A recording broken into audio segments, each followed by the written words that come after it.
Greetings and welcome to the Department of Tangents podcast, an interview with the English Beat's Dave Wakeling with a sampling of the audiobook of Sloane Crosley's new collection, Look Alive Out There. One of the best things you can do as a fan of any art is to go into something with no real expectations and find something you think is wonderful, and that explains my relationship with the English Beat. The band played their first show in 1979 and were part of the two-tone movement in the early 80s, but I didn't hop on board until I saw the band last year.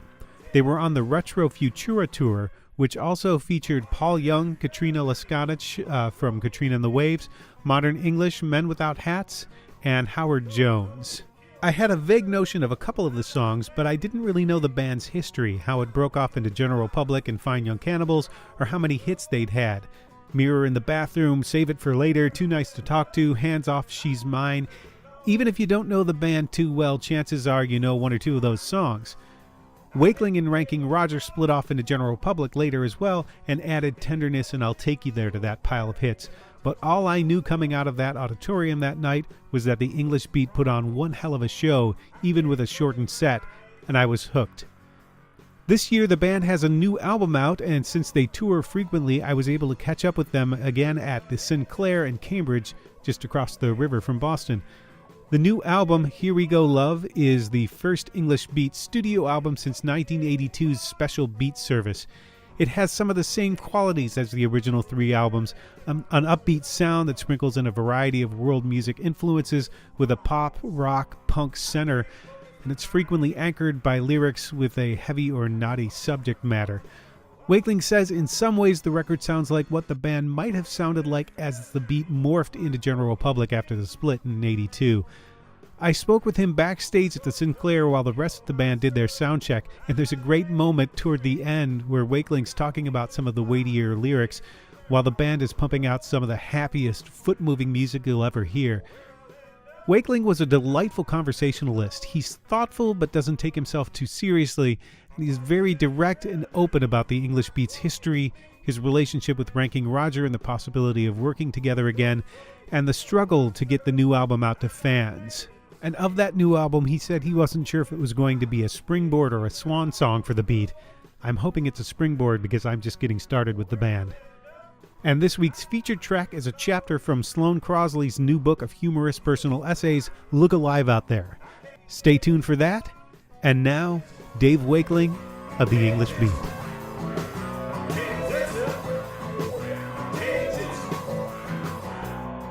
have to say that the reason I'm here, I did not know much about the English Beat until I saw you live last year. Oh, where was that? So at the on the Retro Futura Tour. There you go. That's why I do those sort of tours. Do you find you pick up new fans there? Yeah, it's a wide drift net, and we go down quite well with fans of other bands from that era, the genre, whatever, and a lot of them know the songs, but don't really know the difference between English Beat or general public, you know. And then when they see us do the songs together, they go, oh, I remember them. And so, yeah, we've made quite a few good friends now. I learn you as well. Well, it's... Where was that? Which one did you go to? In Lynn, in the auditorium in Lynn, Massachusetts. Yeah, and it's strange because I didn't know much about the music, but then after I saw the show, I started hearing the songs everywhere. In a movie soundtrack or, playing on the radio. That's right. Unsung heroes in many ways, which is a drag if you've been singing for 40 years. You get called an unsung hero. Yeah, well, is that contributed to the original sort of drift of the band years ago, right? The sort of... Well, I think the perception was it was all over. Some people thought, but that was because we'd had so many hits in England in a flurry. And America didn't immediately bow down and give hit singles. And so some people in the band thought that it was done. But then again, the Fine Young Cannibals did have some hits afterwards. And General Public had a couple of hits afterwards. So it was premature, I think, to think that it was over with. But we'd worked too hard, and everybody needed a rest, and some people needed a longer rest than others. So I mean, in that way, it worked out perfectly. But do you find you have a solid core of fans that's been listening to the music all along? Yes, all the way along. And a few different sets of solid fans. Some that are original Beat fans. Some that joined the Beat Club with the third record, which was the most successful one, the Save It For Later, I Confess era, and then worked backwards on the catalogue. Some that joined on Tenderness, and were general public fans, and then became Beat fans afterwards, maybe some years afterwards even, as they started to get the whole catalogue.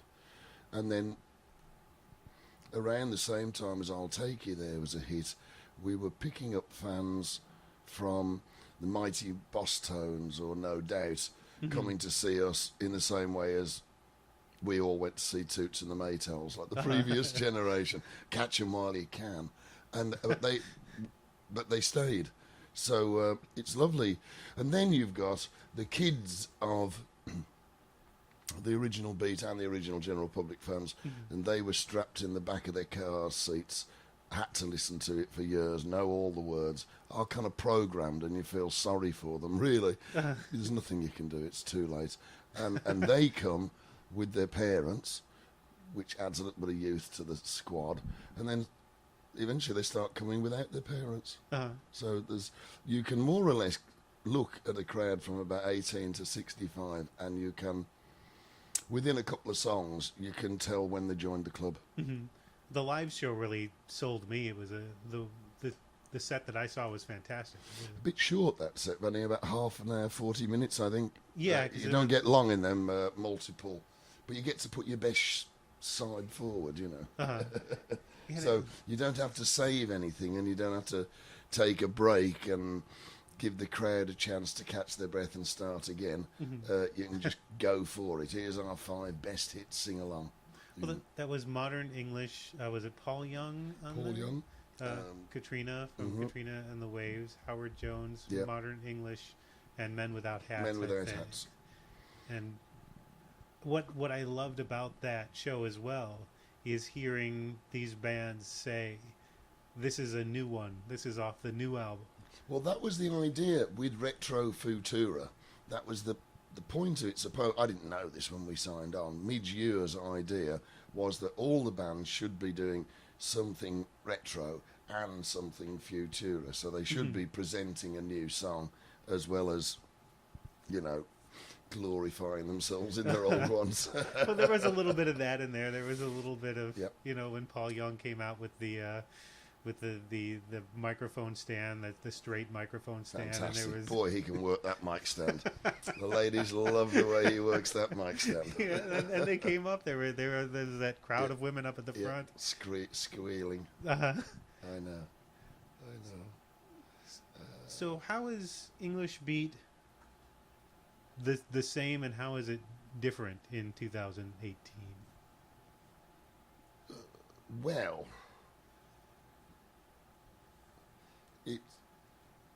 it's incredibly similar because I'm still in it, and I've always written most of the lyrics and half the music. So that part of it's quite similar. The rest of it's all quite different. And then it's 3 decades later, so I'm quite different from who I was then. Although I don't know, I don't think I'm that different, actually. You'd think you'd grow up, but you don't, or I don't. You know, you could put some stuff off. Well, when you were young, you didn't know. But it's the same story all the way along, really. You could put it off. Well, he's a punk, he's a purist. That's why he gets angry about stuff. And it's like, well, no. Now he's just an angry old man, so, you know, what's similar and what's different. The song subjects are quite similar. The obsessions are quite similar. The pitfalls of self-obsession, the heartbreak of loss and grief, and the stoicism that can bring out in you in order to survive.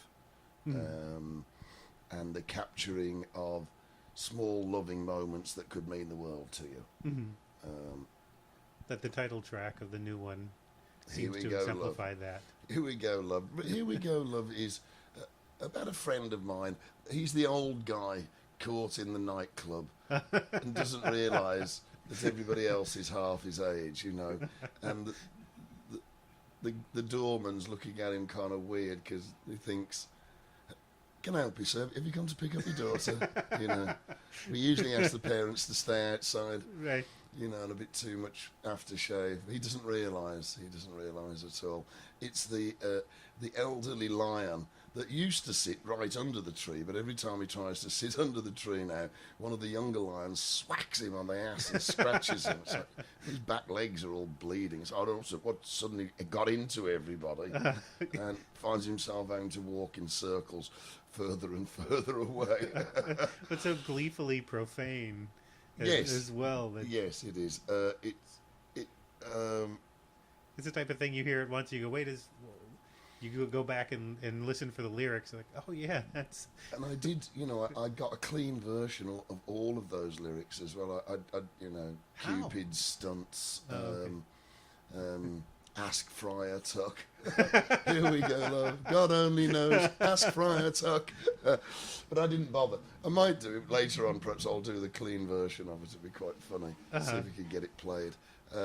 Yeah, it is. It's a bit of a rant, and it's a rant at yourself, and it's a rant about love itself, as if you're talking to love as though it was a subject, you know. Shall I get them to stop playing the drums for a minute? Oh no, that's Oh, that fine. gives it all ambience, does it? Yeah, that's All right, fine. good. It's not too And loud. the horror film. Boom, boom, boom, boom. What's that? Nothing, Dave. The lights just flickered. Boom, boom, The boom, drummer's boom, coming boom, for boom, you. boom, boom, boom, boom, boom, boom. But I love, Mom? Sorry. I love the twist at the end of the song too, where it Yes. comes back to something pleasant and happy. For just each in- precious moment, thank you so much. Yes, that's right. Count your blessings. Better to have met than never met at all. Better to have loved and lost than never to have loved at all. And all that bollocks. But you need to have a good swear to get it out your system first. Well, it seems there's also what's also the same about English beat is that there's a core of sounds that you might write around. The punk and ska are Yes. still there, but there are always some new sounds in there, in the mix somewhere. There's a little Zydeco here or a little Yep. something else there. Yes, they suggest themselves, they do. There had been much thought about, how should you make it sound? And once the songs got their own legs, we let them run with it. And then they would suggest what was the next instrument. Mm-hmm. What would you like next then? And they'd go, Zydeco accordion. I thought that's what you meant. And there'd been some debate, how much would you make it sound like the beat? And if so, which beat? First, second, third album.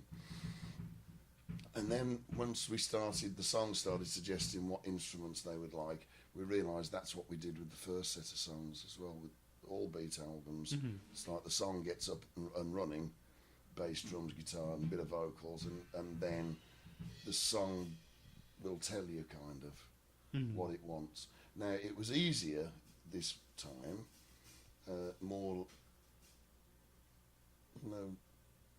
yes, it was easier because there was only my imagination and the song. And it was only the song was only telling me. There wasn't five people there going, "Oh, Right. The song just said it wants a Chinese water gong on it," which did happen on the second album. Well, you had some back and forth when the beat first happened about what the band should sound like, whether it should be more punk or more reggae or more. Not really. Everybody got their own different opinions, so everybody went. No, we didn't try and compromise and get an idea of a sound. We all just pretended to agree and then busily went on with our own agenda. I thought it was Toots and the Maytals jamming with the Velvet Underground. That's what I heard. And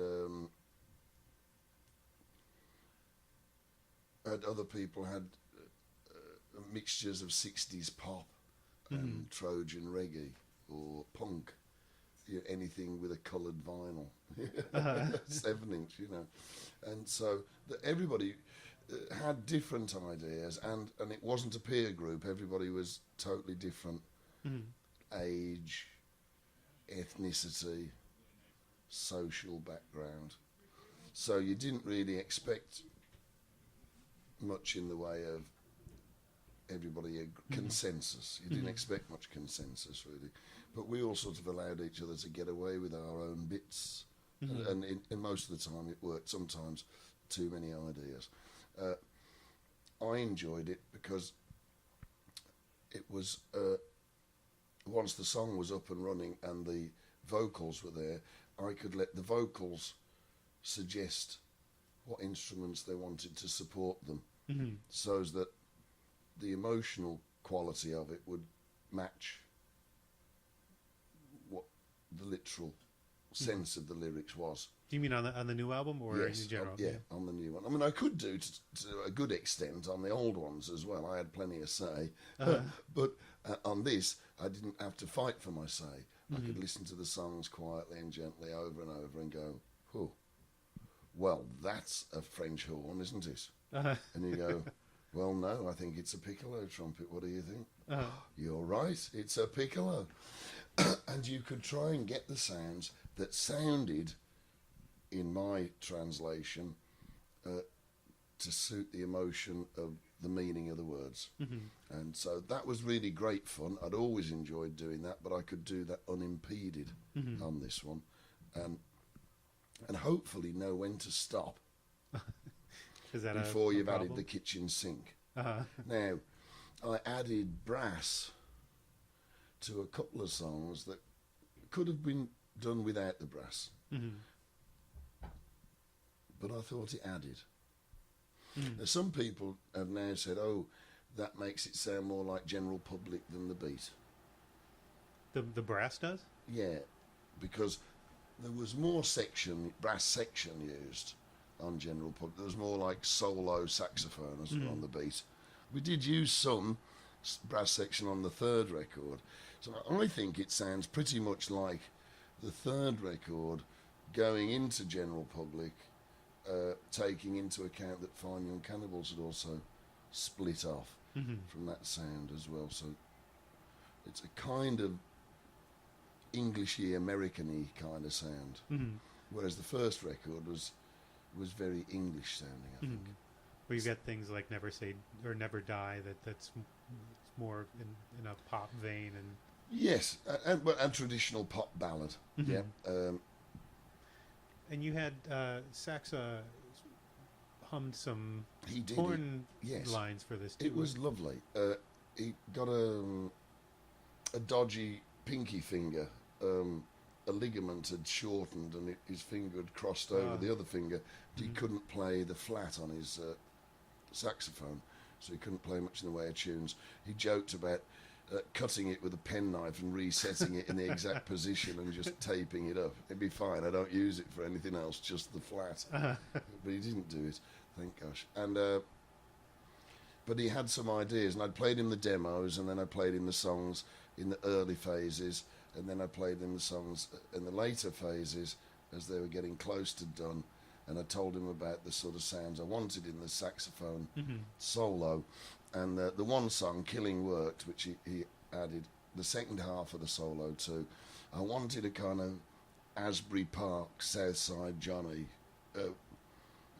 chest out, buttons undone, braggadocious sort of solo that started, and then I wanted it to get more lyrical in the second half. And I'd got the first half of it, and it does sound like Clarence Clemens sort of vibe, very heroic. And then Saxa wrote the second part of it. It's just like a really great syncopated version of Knick Knack Paddywhack.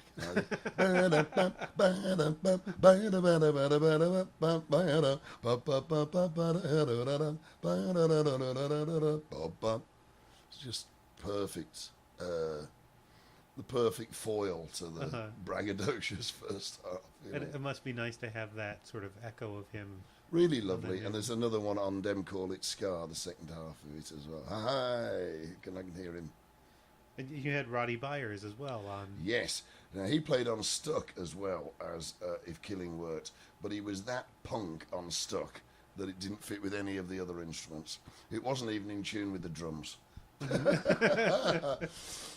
It's a very fine line with Roddy. He'll admit it himself.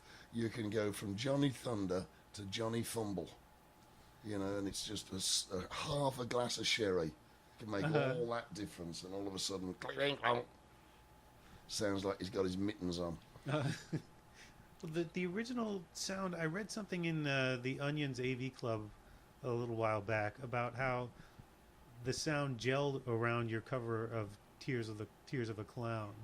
Well, the band gelled around it, so I suppose the sound did. We would practice our own songs, and we'd have a little ellipse for about a minute, maybe a minute and a half, where everybody, what they were playing would converge, and this thing would exist like a lozenge right in the middle, and then it would drift off again into various circles. Frustrating, never lasted more than 2 minutes. Like, whoa, that's amazing, what's that? Oh, it's gone. Then it was this Velvet Underground, Toots and the Maytals with Petula Clark. Just perfect. And it wouldn't last. So Everett, the drummer, said, why don't we practice a song that we all know next Tuesday, and then play one of your weird ones like that Mirror song. And so Tears of a Clown was the chosen victim, which we all kind of knew but didn't actually know all the chords. A bit more complicated than it first seemed. We didn't know that bit. We just ding ding ding ding ding ding ding ding ding ding ding ding ding ding ding ding ding ding. But that was enough, and we'd practice that one.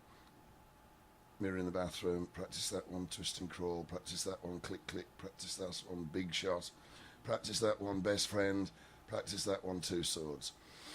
Which meant at the end of each night, we'd done every song about twice, but we'd done Tears of a Clown about 10 times, and we were really good at it. We were great at Tears of a Clown, and we should have practiced the other songs as much. That turned out the Beatles were onto something. Practice, practice, practice. And so when it came to do shows, we added Tears of a Clown to the set, and it went down great, probably because we knew it better than the others. And it went down whether you were playing to Rastas, punks, students, factory, Christmas party. Tears of a Clown went down. So when we got the chance to do it a single for two-tone records, they wanted Mirror in the Bathroom, but Crosley said we couldn't have it on our own album for 5 years unless we signed with them. So we said, we can have Tears of a Clown then. And it worked out perfectly because it came out in October, and it made a terrific Christmas single, Probably better, I think, than Mirror in the Bathroom would. Here's a jolly tune about somebody's first nervous breakdown in 2/2 signature. So I don't know. So I think that was better for the gloomy spring that followed, much better.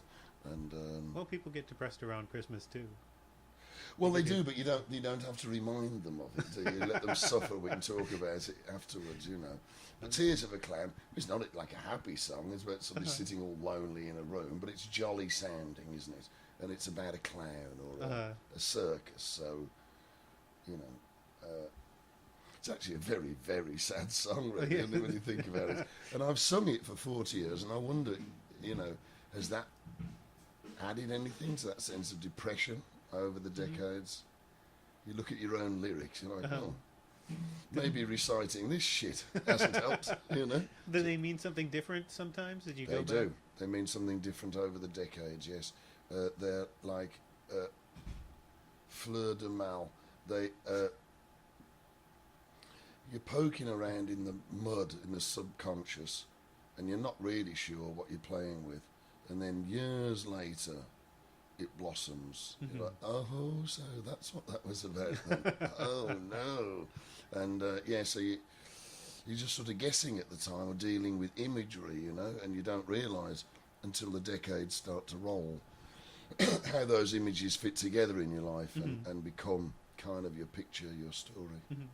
The covers on that first album, it's an interesting mix. You've got a Doc Pomus song, Yes. you've got a Prince Buster song, and you've got Smokey Robinson and the Miracles. Doc Pomus involved in that one as well. Two Doc Pomus tunes in a way. Was that any purposeful statement? We didn't even know who Doc Pomus was, never mind. He was involved in both songs. No. Tears of a Clown was the first song that all four of us knew. It took a few minutes. And then Can't Get Used to Losing You. My dad always wanted me to sing the song. And George Michael had sent a demo of 3 songs from Wham, who wanted to be on the Beats label, Go Feet. Somebody else from the band picked up that cassette and didn't recommend that they'd get signed to us, but suddenly thought that doing Can't Get Used to Losing You would be a great idea. So George Michael thought we stole his idea, basically. Well, we didn't. Well, I think actually some of the beat did. But my dad had told me about it. He said, you know where you're going wrong, don't you? And I suppose everybody knows where they've gone wrong afterwards, don't they? That's the point. He said, I don't blame you. He says, I blame the Beatles. I'm like, sorry? He said, yes. He said, I blame the Beatles. They were the first ones who thought they could do the lot, weren't they? Oh, yes, we'll produce them, we'll write them, we'll even do the sleeve. We've got our own idea for a video. Do the bloody lot. He said, you didn't catch Frank Sinatra staying up all night writing songs, did you, Dave? No. He was out doing models. No offence, but he had professionals, real songwriters. Tin Pan Alley, Dave. He had them in to write the songs, and he did models.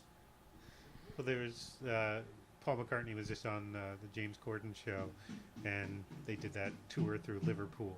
Oh, yes. And Paul McCartney said that he and John Lennon were in one room writing She Loves You, and they were so excited when they finished they went in to play it for his dad. And McCartney's dad said, it's all right, but we've got far too many of these Americanisms already in the music. Could you make it She Loves You, yes, yes, yes? Yes, yes, yes. It should have been fantastic, actually. It would have sounded a lot better. So thinking you could, going through this history as somebody who's new to the band, it's easy to construct a narrative. When you look at those 3 songs, I'm looking at the history of the band where you started out, and it's an intergenerational band, it's an interracial band. You've got racism starting to build up in the UK. So it's sort of a statement to record these particular songs and put them out there and play them for the audiences you were playing them for at the time. A little bit. Many people felt that same way, so it was more like just adding some music to the party that was already going on and supporting that side of things, We were very lucky coming from the Midlands. It was post-industrial, and a lot of racism had been worn out on the factory tracks. So if you're working next to a bloke for years and years, you just get to know the way more similar things you have in common than the perceived differences. So pubs in Birmingham were more multi-ethnic. You'd see black and white musicians playing music together in pubs and it wasn't a huge deal. Whereas in the south of England, it probably wouldn't be seen at all. Because there was enough money in the south to run parallel societies. Whereas in the Midlands there wasn't really, nor in the north, I don't think. So when you're putting the band together, it doesn't seem unusual at all that there's a guy who's 20 years older than you, and well, that bit was a bit odd, probably, but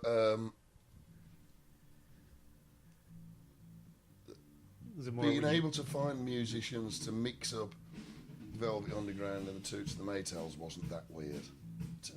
You know, there already the ice had been broken in that, which was good, and coming off the back end of punk, you could more or less do anything you wanted so long as it was catchy. You know, the rules had all been destroyed. The air was still full of dust. You could more or less get away with anything, so long as it was catchy and there was a room full of people going nuts to it. But did it seem different once you started touring? You said in the south of England it might have been something strange. Yeah, well, it was still popular, but it was more surprising. So skinheads in London came up and said, "Huh, black and white geezers on stage together." We're like, sharp intake of breath. I like that. Yeah, I'll have some of that. Like, oh yes, that's why we did it. She loves you. Yes, yes, yes. But you're saying the original skinheads weren't racist. It was the original skinheads were quite the opposite. They were the only ones brave enough to talk to the black kids who were dressed as rude boys, really. The mod end of it. So the mods and the suede heads and the skins were the working class kids that first met the Jaminglish or the Jamaican kids who came over with their parents, the first set of rude boys. And those suits, I remember, were kind of the suits that you might have like at confirmation when you were 14, but you're still wearing it at 19, so trousers and sleeves were a bit short, you know. That rude boy look. The one white good socks. suit. How could you tell everybody had got white socks? Because there's fucking 3 inches of sock before the trousers, you know. It stood out, they shone. All the accidents that turn into fashion and yeah, like Michael Jackson's trousers. That's the same gimmick, really, isn't it? yeah. I never thought about that before. Do you remember what the ad said that you placed in the paper to look for other musicians originally? The bass player. We put an advert that said "Shake Some Action," which was a Flaming Groovies song, thinking that if anybody knew the Flaming Groovies, they must be all right. And there was only one person on the Isle of Wight who answered, and it was David Steele, who was to become the Mozart of ska pop. Who knew? Now, for those, I can't be the only one who needs an education of this. What's the difference between ska, rocksteady, and reggae? Where do those fit on that continuum? Ska is more rocksteady, reggae.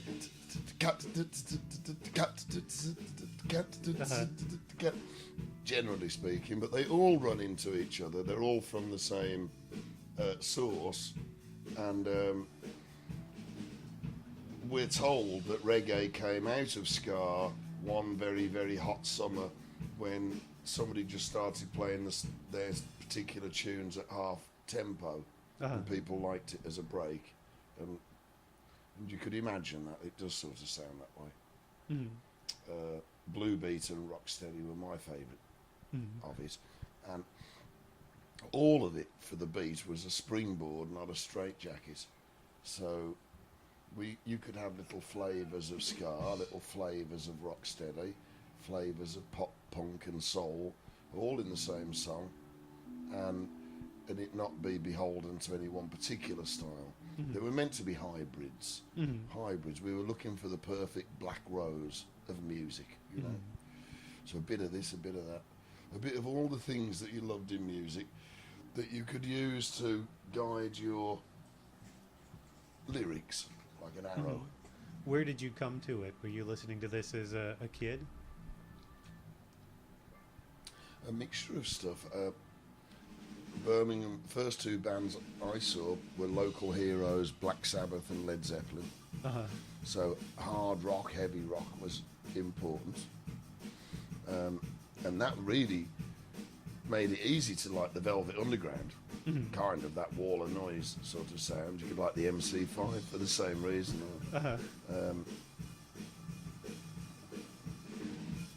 Nice drum roll. Happy song about killing yourself. Click, click.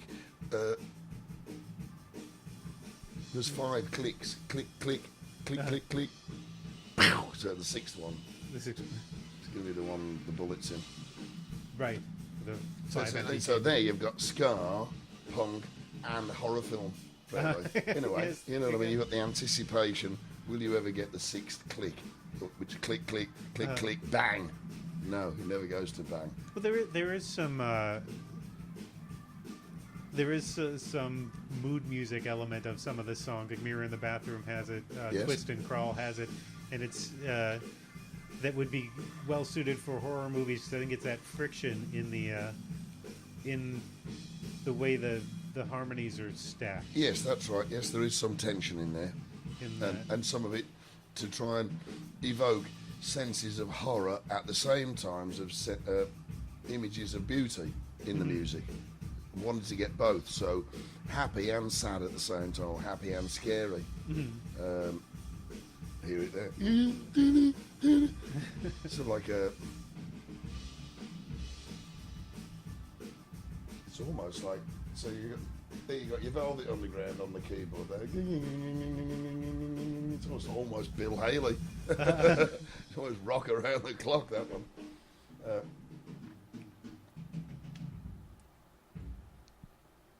I like that mix of happy sounding music and lyrics that might have something a little deeper. That allowed you to sort of get political on occasion as well. It allows you to get political, and it allows you to stretch both of them.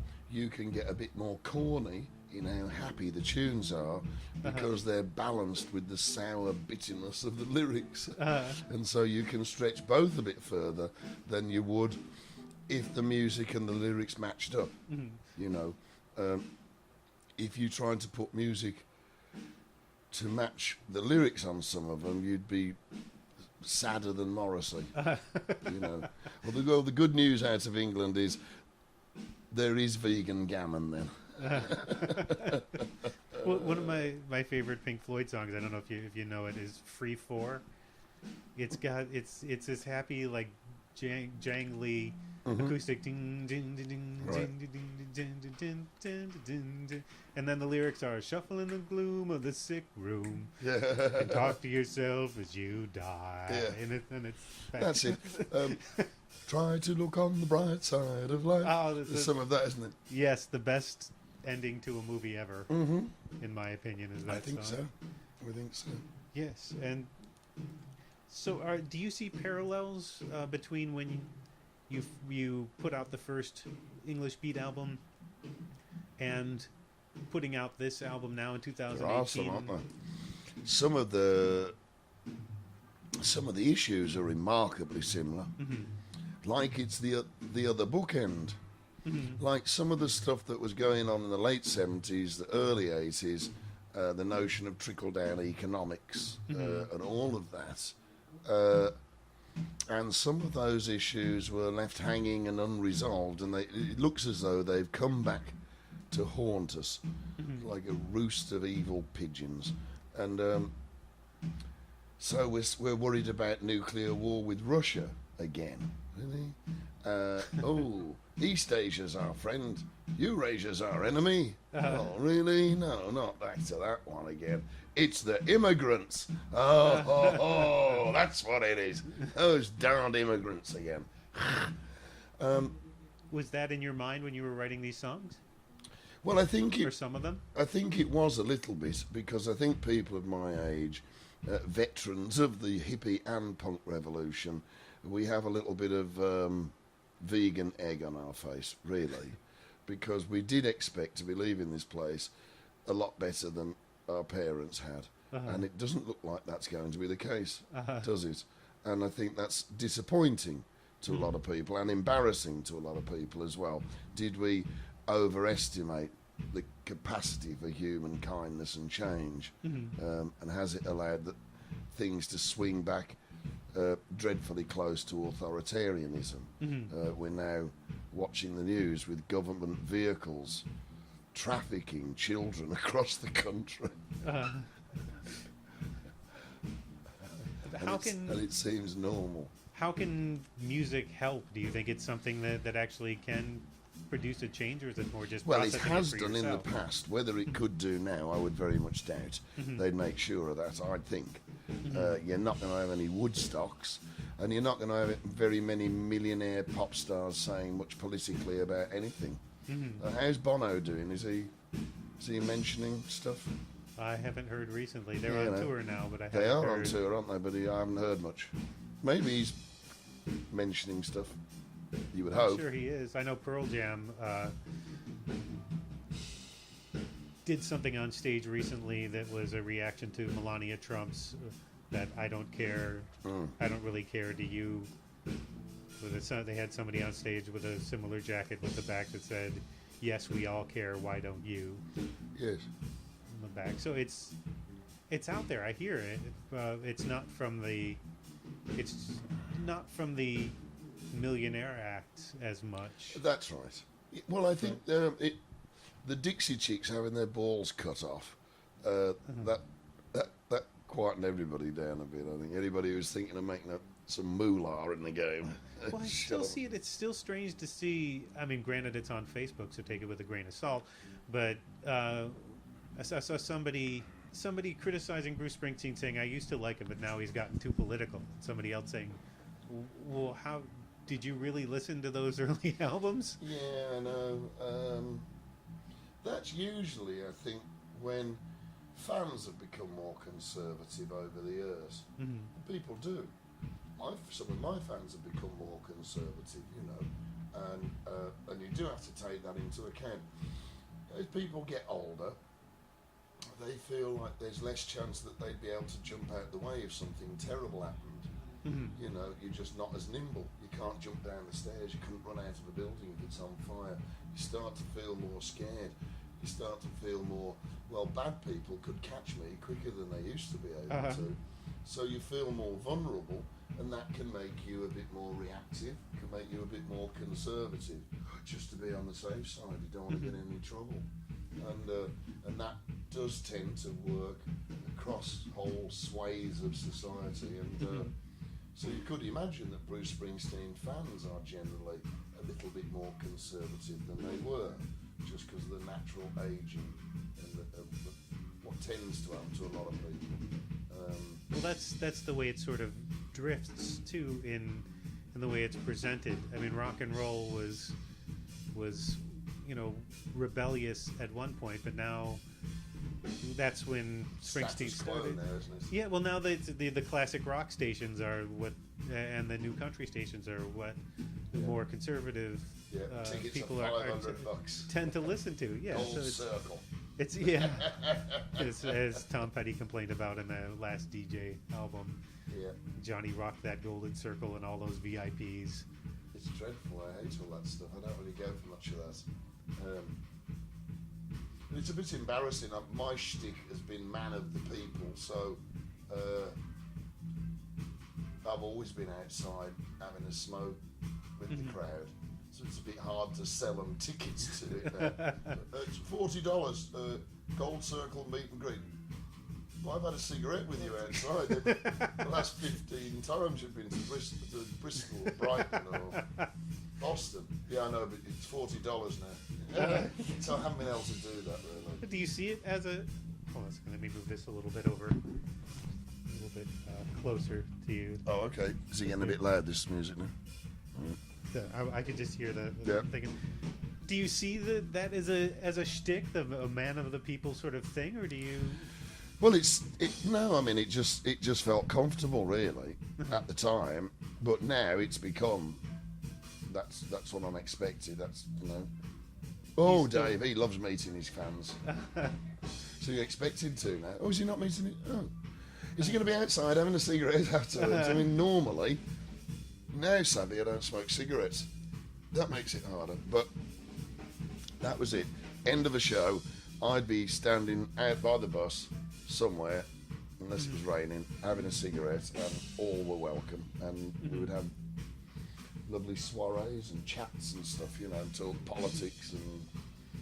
Well, I think you'd Soccer. be as closer than ever to the fans now with the Pledge Music campaign to make the new album. You had over 2,000 people contribute to that. And I've met most of them. They've been backstage, most of them. Quite a lot of times, some of them. Couple more coming tonight. Getting a bit sad now, like friends saying goodbye at the end of a long summer vacation together. Not sure they'll ever meet again, but it seemed like it was going to last forever. The ones that have been the most rude about, when's this record coming? I paid my $10. now they're all shutting up because there's all 4.5 and 5 stars and people going, best album ever. And they've gone quiet now. Always knew it'd be good, Dave. Shut up. You were rotten. Your $10, you had like $1,000 worth of insults hurled at me. Kept me awake at night, some of the pledges. They did. When they got rotten about it. Come on, Dave, you might as well admit it. There's no bloody album here. You're a fraud. You just took our money. And this is like you've been sitting up all night arguing yourself with a string section that's in the back of your head. Perhaps they're right. Perhaps there is no record. You know, it's like, you bastard. But did you get a lot of that? No, just one or two. Just one or two. I'll wait till pledges are all done. Then we'll hunt them down. But those are the ones. Be ruthless. Those are the ones that stick in your head, the negative That's ones. right, yes. We'll be going on tour. We'll be passing quite close to their house because they had to give us their address, didn't they, to get the CD. Hello, Steve. Do you remember me? The man that you kept awake crying when he was trying to make his record? Well, it's 3 a.m. and you're getting a personal concert outside your window right now. Yes, that's right. You're getting beat to the beat. Now, that would make a horror film, wouldn't it? There you go. That's another link up there. Well, there's a lot of punk bands. Yeah, some of them really did upset me. And it was already bad enough because you were taking fans' money to make a record, so you got a huge responsibility. It wasn't just like a record company, you know. How was that making an album this way as opposed to the way you made, say, the first 3 I liked it. albums? I thought it was great, but Pledge has really disappointed us at the end. They're clueless. It turns out they've grown up so quickly that they've got way more groups doing pledges than they know how to deal with. So that when it comes to fulfillment, it's a nightmare. I mean, I'm glad it's nearly done because Pledge music more or less ruined my English release. They were so in my face and the English record company's face that the only business we got done for about 6 weeks was bloody Pledge music. And to be honest, the UK part of Pledge music was not really that big compared to the rest of the world market, but it took all the oxygen up in the room, didn't know what it was doing, and cost me a fortune in duplication costs of stuff. I was really, really disappointed. I have spoke about it in Variety magazine. However, there's a lovely lady in New York who assures me that the same won't happen here in America. And I've sort of kept them and the record company away from each other. I won't let them deal with each other so that they won't get involved in that way. But it was, there was a good joke years ago. What's the difference between Warner Brothers and Stiff Records? And the answer was, about 4 years. and that's really what, you know, Pledge Music started off as this thing, raising funds for charities, for, you know, C3s and stuff like that. And you do it, you know, have a charitable part of our pledge now to Doctors Without Borders. And to go from that to just the largesse of the worst waste of record companies, you know, duplication of costs of sending stuff, getting stuff signed and sending it around the world, then getting it autographed and sending it around the world again. All bad timing and duplication of costs, all passed on to the artist. And some real fiddles going on, trying to force you to fulfill it through their companies, which just happen to be twice the price of everything else. You know? Just it was like, the record industry got to you lot pretty quick then. And feel quite happy telling you more or less anything, whilst they try and get away with more or less everything. But now the album's out. Now the album's out, I'm still not free of pledge. I've never been paid by them. You don't get paid. You get half your money after you've fulfilled your pledge. Then you don't get any more money until after it's all been fulfilled and done, you know. So I got 30 grand like 3 years ago. But since then I've had to fund everything myself. So I'll get some money back. But I've had to put in the money myself, really. I should have read the fine print because I only put as much money as I thought it was going to take to make the record. And I was about right. It's just that I've had to pay, not pledge. And I do read that it's hard to get your money out of pledge. But now I've had a whine in Variety magazine. I think they've got their eye on me, and I think they're going to pay me a bit sharper. Would you do it the same way again? I don't know. I would do the crowd funding. I would do that part the same way, but I would have to have something way more stringent, I think, on the fulfillment side, so that we'd have to have. You couldn't just trust it to like, well, how soon can we get manufacturing done? You'd have to have some plan 4 months in advance of all your own deadlines, just so as you could have everything in place before you even started fulfilling. I think that's what you'd need to do, which is very difficult because if it's a piece of art, it tends to take longer than you think it's going to, and it costs a bit more than you think it's going to, and you've got customers waiting that, when's this bloody record? You know, you've got, all of a sudden you've got 1,000 people who all think they're the Medicis, you know. I paid for this bloody ceiling to be painted bloody years ago. Where is it? You know. I just got I think 3 more questions or so. I went to Roger's Facebook site the other day, and I was a little leery because in all caps it said "setting the record straight," and I was delighted to find that the video, because it was about a possible collaboration in the future. And it's one of Roger's more interesting videos in recent years. It could do with a psychologist having a look at it. And you can hear Pauline Black singing in the background. That gives you a bit of a clue, I think. But he said, I was happy. He said, you know, listen to his new record and listen to my new record, and that's the one that I'm talking about. The setting the record straight was, we're both kind of busy for this next year. That's right. But, you know, go out and listen to the new English Beat record and listen to my record. He kind of owed me one, and he paid me half of a one, because when his album came out, I posted it on Facebook and said, "I'll have a listen to the album." And he said, "Oh, thank you for doing that." I said, "Will you do it for mine?" And he said, "Yeah." So the closest we got was, I got a verbal, "Yeah, go and listen to Dave's record, and also listen to my record of me singing Dave's songs." So I was like, all right, well, that's as close. That's socialism, I suppose. It's one view of socialism. Everybody seems like they're pretty okay with each other, though. Is that not true? We are, but his managers are trying to create a UB40 style war because they think it's good for business. There wasn't any good reason why that video came out. It was meant as a slap. In political terms, setting the record straight, as if I'd said we were doing some shows together this year, which I hadn't. What has happened is him and Pauline are coming to America to do some shows, and in order to try and confuse the market, they've mixed it all up. Nobody really knows who's appearing on what show. They've done such a job at it that now promoters have got leery with them, because they're like, well, nobody knows who's doing the show.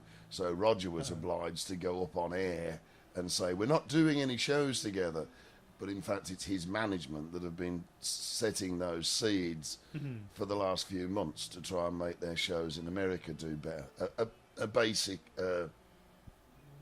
bait and switch, really. So now they're having to call foul, but it was their own foul, they call it. Setting what record straight? There was no record to set. Other than the one they'd confused on purpose. But is there any personal bad blood? You guys seem there to is be from okay. Roger. We're told from Roger and Pauline that they won't work with us because there's too much beef. That's from their management. But I hadn't heard it from him. But he is easily led, very easily led. So we expect trouble. Again, when we went to England, all of our sites were hacked as soon as we got there. Happens every time we go to England. One of my band members was spat at in the face by one of Roger's fans. So it's quite heavy in England. But they're competitive about everything in England. They can make a competition out of an antique road show. The idea is you've got to buy 3 crap antiques and sell them for more money in half an hour. So they can turn everything into a contest. And life in England at the moment is very bleak. It's really bleak. You think America's bad. England's like scary bleak. When you lived in America for 30 years for 30 now. years now. Going back to England, it's scary. Opinions are very polarised. Things are either fantastic or rubbish. There's no in-betweens. Everything's very cut and dried and angry and a bit dour. Well, it's a shame that kind of stuff seems to come mostly from fans. It doesn't seem to come from the creative people involved, but then it affects the creativity. I think so. Yep, I think that's right. It does. And then, Facebook heroes, isn't it? And then you look at their page and it's like, well, what a prick. I mean, you have to worry a little bit about Facebook. Politically, a lot of us, I think, the progressives, we might think we've made our political contribution for the day if we've managed to say something clever enough to get over 100 likes. It hasn't really done very much. It's more like coffee house talk, isn't it? Parlour politics, but it keeps you off the streets.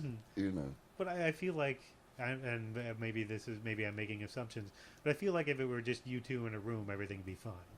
It has been. It has been. It was last year. And we talked about doing shows for the anniversary, 2018, 40th anniversary. They always make a big fuss out of 40th anniversaries for bands because there's this presumption that not all the band's going to be alive for the 50th, I think. So they do a big deal for the 40th. And so there was some conversation about that, and he had some conversation, I think inspired by his manager, but because I'd heard similar from him, about perhaps doing something with general public first. So he'd had a number of different things to discuss about us working together. But the video you saw was a follow-up video to one that had come out 2 weeks before, a press conference with him and Pauline and Gaps and Roger's son, where he said more or less the same thing. They're too busy working together to be able to do any shows together. Well, it would be all right, but nobody actually said we were. And in fact, I don't want to do any shows with Ranking Roger. I just think the fans want us to, because they keep telling us that they'd like us to. So for many years, I've said, I think we should do a few shows together because the people who have paid for every meal that we've ever eaten and every meal our children have ever eaten and now our grandchildren, they've said they'd like us to sing the songs together again so they could see it one more time. So I think on the basis of that it would be a decent thing to do. But I have no intent or interest in like rekindling a career with Roger. He doesn't write hit songs. He never has. He's a terrific performer, but he's never written a hit song. And it's an impediment. And you have to have half of his songs on a record and they're never a hits and they never get on the radio much. And it's like this weird enforced socialism regardless of the quality of things. And so that didn't end up as a good experiment for me. I had to share everything, but I didn't feel like the quality of his songwriting warranted sharing. to that same degree. You know, in theory it would have been all right, but he never wrote any hits, and he still hasn't. That's what's the scary bit.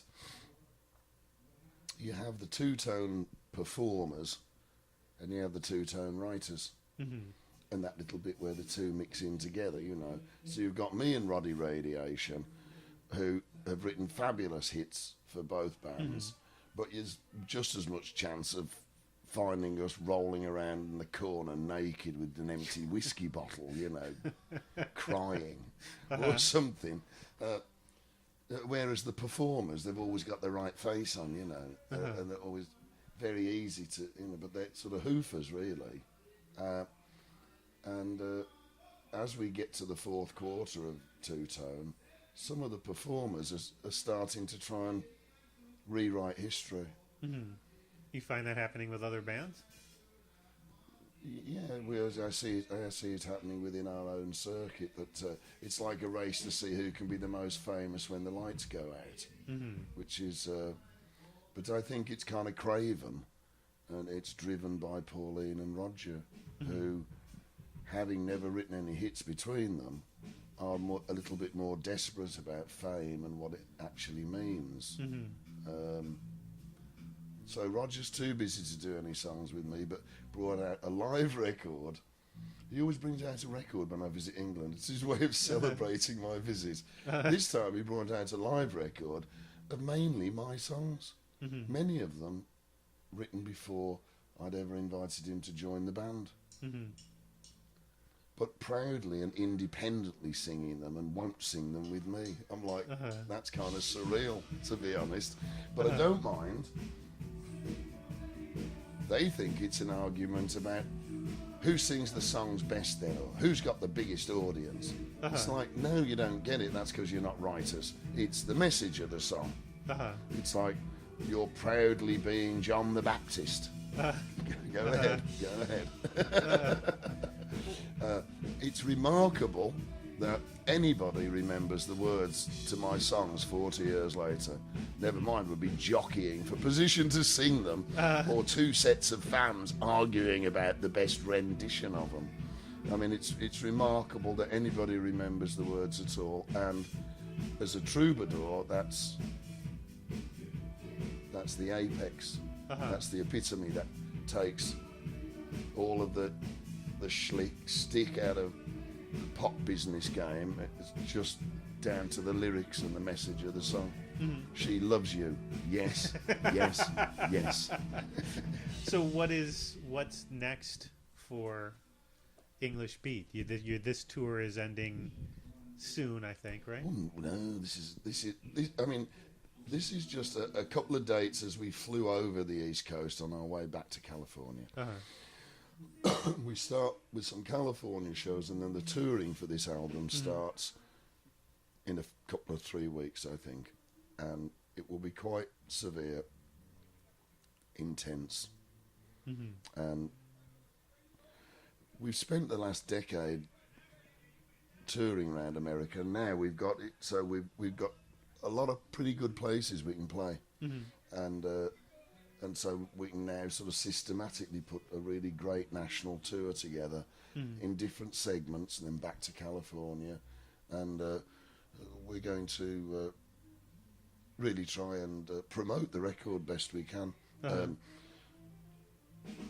don't know how it works now, but I think people will buy CDs at the concerts. You know, it's doing very well in some of the other charts, like Amazon charts and iTunes charts, and that many different charts that I don't know what they are or which ones actually mean much. But all indications are that the record's being very well received. It's only got a couple of naff reviews, and they were really said more about the reviewers, I thought, about what they thought ska should be. There's not much ska on this latest record, but most of them have been 4 stars, 4.5 stars, even a couple of 5 stars. So they've all been like really quite exemplary reviews, and different songs going down well. And I think the album's going to have long legs over this summer, and I think it'll still be here at the end of the year. I think it's going to be a serious record this year, a serious record to dance to, and a serious record to have a think about. With you turn the sound down on the TV and watch government vehicles trafficking human children across our country, and nobody says anything about it. Nobody does anything about it. And that's your money. That's your gas in those cars. You bought those vehicles, and they're taking babies away. If they're not put back together with their parents within 72 hours, those children are irreparably damaged mentally. Their hearts are affected. It's after 72 hours, it seems like it's eternity to a young child. So its whole system goes into shock. And these babies, they'll have heart problems and mental problems and addiction problems and depression for the rest of their lives. And we did that. We just did that this week. And we watched it happen on TV. There seems to be something oddly appropriate about you addressing this now, while in the background is some of the happiest music I've heard. Click on a happy version about killing yourself, topping yourself. Well, when you're young, the idea of life and death seems very glib, doesn't it? Oh, I've had a bad day. I'll just kill myself. And you do think about killing yourself when you're younger, I think. Everybody has to think about it. And then when you get older, life and death is much more interesting, nuanced problem. So I'd like to play Click Click Into Never Die to show the phases of death from the young glib man to the... And it's a bit like I have a painting of Beata Beatrix by Rossetti. And it's a picture of that same model that's in every painting by the pre-Raphaelites. But it's got Dante in the background as a young boy and as an old man. And that's kind of where I am. I think that's me. And will there be more English beat records? Yes, I don't know whether it's a springboard or a swan song. I'm not sure. Once this one was done, and I sat there in mortal fear, wondering if everybody would think it was crap or not, and then relieved that they thought it was all right, I thought, well, I'll never do that again. What a stupid risk that was. But now it's gone down well. I've got all sorts of ideas. I'm thinking of doing like a complete rocksteady album or a rocksteady EP for just rocksteady, catchy as anything singles. I thought of doing that. And then I remembered a great ballad that didn't make the cut for this record. It was up against Never Die. And it's a waltz called Love Making Fools, and I think it might be the best song I've ever written. But it seemed a bit much to take on with the band at the time. It's like a reggae waltz. Did you ever dream that your dreams could come true if you wanted them to? Love making fools, and does it ever seem you're denied despite all you've been going through? Love making fools of us all. Love making fools of us all. Nice twist. And so we are love making fools, and it's love again, love as a noun or a verb or whatever. And so I might have to make that as a record, just so I've got it out the system before I pack in. But I didn't know I was going to make this record, to be honest. I thought some of the songs were going to stay in my head as my own private collection, my own reserve. You have a lot of those? Songs that didn't make it on one particular album, and they were just for me. And I liked the idea of that. I felt a bit like, well, all right, then I'll share them, I suppose. I have to. Well, thank you for taking the time to a lovely podding. Thank you. I really appreciate it, and I'm glad I'm able to catch up with the band and with a background of happy suicidal thrash music going on in the background. An arrow to the head isn't always a trick. Thanks again to Dave Wakeling for the conversation, and to the Sinclair for letting me tape the podcast at their venue. You can find out more about the new album and the band's tour dates at englishbeat.net. You can also find some photos of the show and hear some of the new music on the Department of Tangents website at departmentoftangents.com. And if you liked this episode, please consider subscribing or giving us a rating or review on iTunes, Stitcher, Google Play, or wherever you get your podcasts. And now our featured track, a short chapter from the audiobook version of Sloane Crosley's new collection of personal essays, Look Alive Out There. This is an essay titled Our Hour Is Up, which finds Crosley revisiting her grade school days. She writes about how little infractions can stay with you and even form you in some ways. As Crosley writes elsewhere in the book about driving past your old high school, it's at once everything and nothing. Later in the story, she runs into someone who had slighted her back then in grade school, which brings up some complicated feelings. And this resonates with me, probably resonates with a lot of you. It's something you have to be on constant lookout for, these tiny little blocked arteries that build up and can eventually stop your heart if you don't flush them. This is Our Hour Is Up, narrated by Sloane Crosley from her new book, Look Alive Out There. Our hour is up.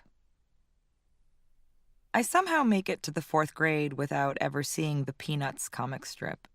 So I don't know that I'm imitating Lucy when I put signs up all over my elementary school, advertising my services as a therapist.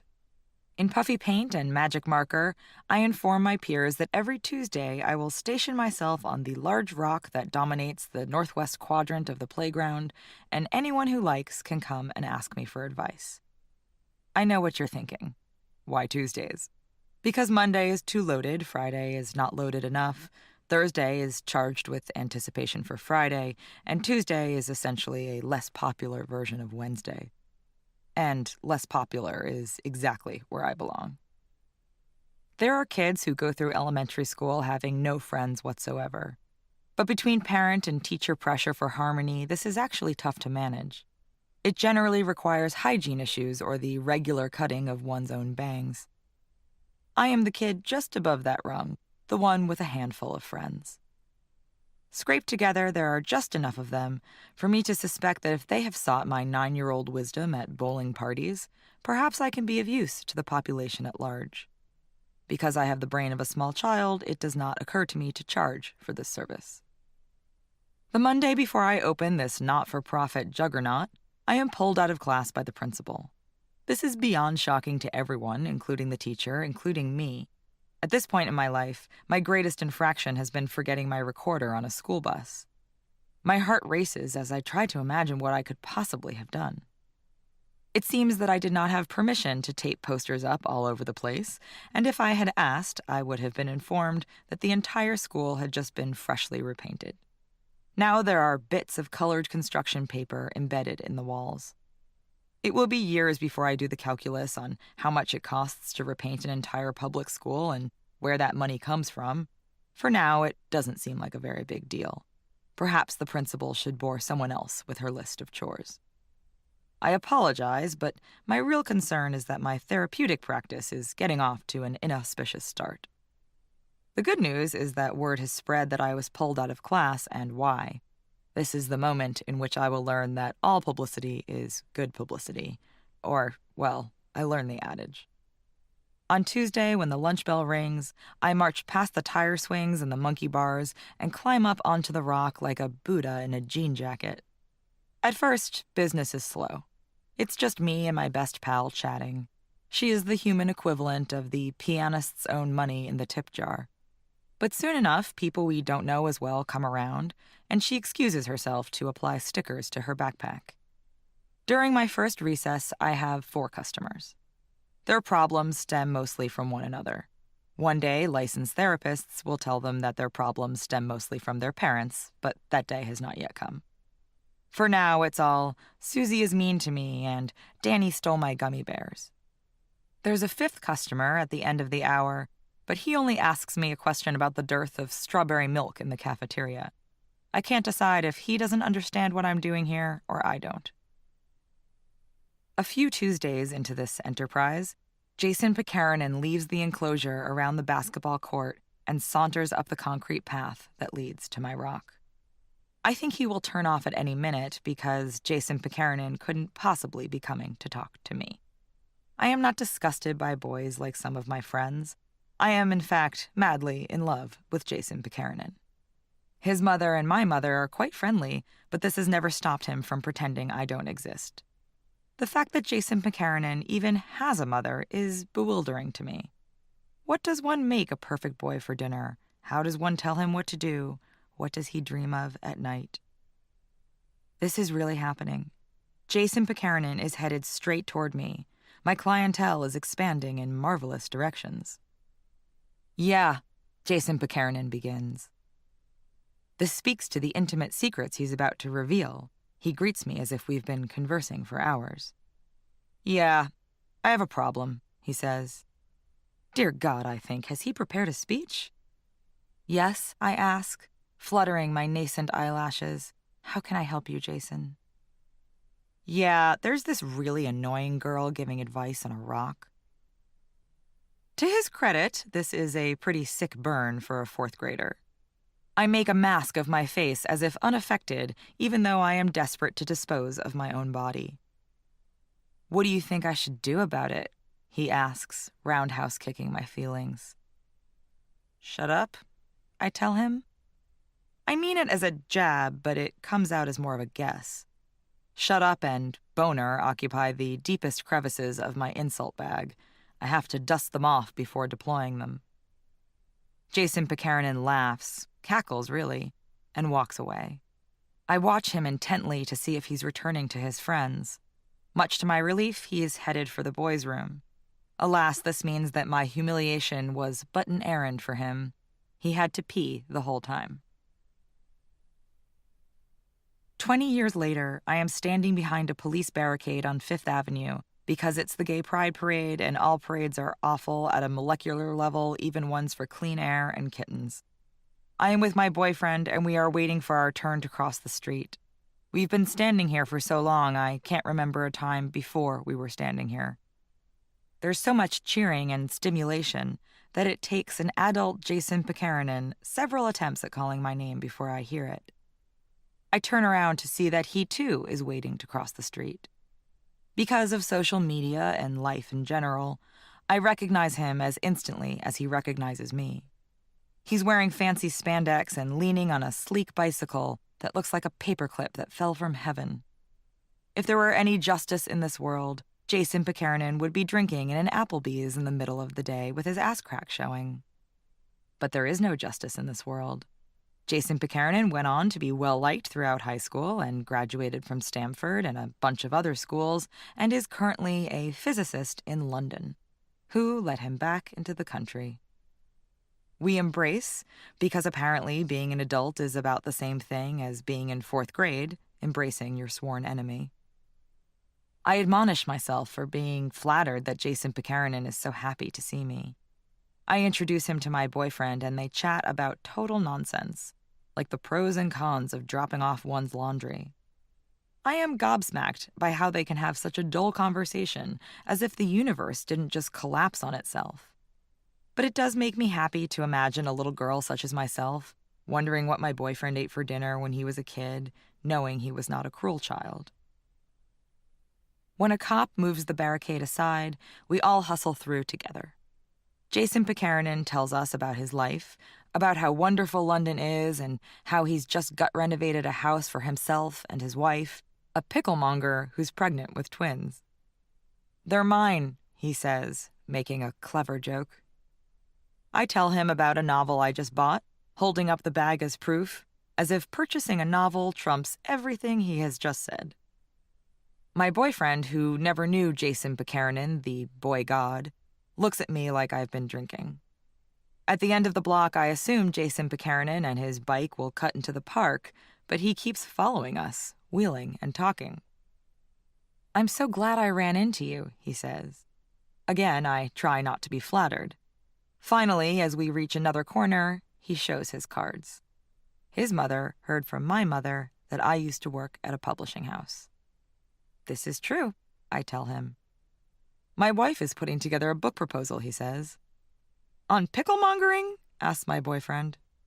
She's really popular in the UK, explains Jason Pekarinen. I wonder if I can ask you to look at the book proposal. I worked in publicity, I explain. I didn't really see proposals. I have seen hundreds upon hundreds of book proposals. Oh, says Jason Pekarinen. I can tell he's about to give it another go. You don't get into Stanford by giving up that easy. Well, he says, maybe if you just had any advice for her, I'll email you. I rarely check it, I say. Anyway, it was nice to bump into you. I give him a hug so brief it could pass for a breeze, grab my boyfriend, and pull him away. In my peripheral vision, I see Jason Buchanan looking confused, as if he has overstepped his bounds. And maybe he has. I don't ask people I haven't seen in 20 years for favors.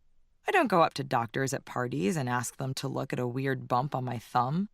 And I certainly don't say, "Wait here, I want you to look at my wife's weird thumb bump." As far as Jason Buchanan is concerned, my advice-giving days are over. Shop's closed. But perhaps this doesn't justify physically running from this blast from the past, as if a shard had hit me in the eye. Well, that was a little on the bitchy side, my boyfriend decides. I know it was, but I give him a dirty look for saying it first. He is undeterred, waiting for an explanation for this incongruous behavior. What he does not realize is that it's not incongruous, it's overdue. What he does not realize is that Jason Buchanan is responsible for a fragment of the woman he loves, a fragment so small no one would notice it missing but me. I look over my shoulder to make sure that Jason Buchanan has disappeared. Then I ask my boyfriend who his favorite Peanuts character was and cross my fingers for the right answer.